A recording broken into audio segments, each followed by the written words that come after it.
How is South Africa dealing with World Diabetes Day right now? What are you advocating for? How are you celebrating this day? Okay, so today hey, hello everybody, and I'm very happy to be here today. So today we had like a diabetes dance in which we partook in. If you go to my stories, you'll see me dancing and making a fool out of myself, but oh well. Yeah, and then we also had a diabetes summit just this past week where we were discussing about the public sector in South Africa and how we have to deal with things in South Africa in terms of the public sector, because we have two different sectors, which is the private sector and the public sector. So the private sector is people on medical insurance, and the public sector is people who get their medication for free from the government. Yeah. Dabi, you were talking before about how difficult it is to switch between the private insurance, the public insurance, paying out of pocket, sometimes getting support. What's the overall situation like in South Africa? Do you know? So in terms of South Africa, the overall situation is that we are very fortunate because we have access to diabetes care as a whole. But, having access doesn't mean that it's perfect and it's free. And that's another thing.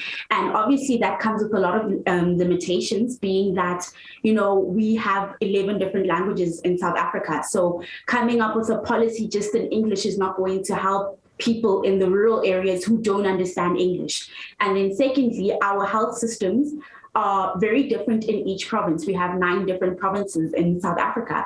So each province has a way of dealing with their health system.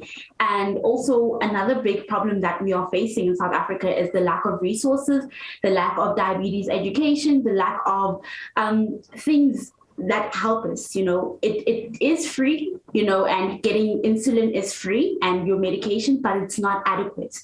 It's not enough for everybody. And at the end of the day, you need to depend on donations from family members, or like I have to donate to my aunt, because I get enough insulin and enough testing strips, but not everybody has that. And due to the fact that there are new technologies emerging, our medical insurance is not fully covering all these new technologies. So that is also still a very big issue.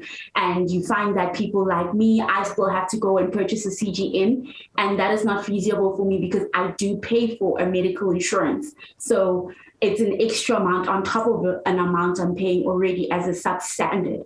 So for South Africa, there's still so much to do. Insulin for all is solved, but it's not adequate for everybody. And at the same time, we are using generic products. We also face huge budget constraints in South Africa due to, other things, whereas our National Treasury Department has to, separate themselves into the different departments in South Africa. So it is quite tough.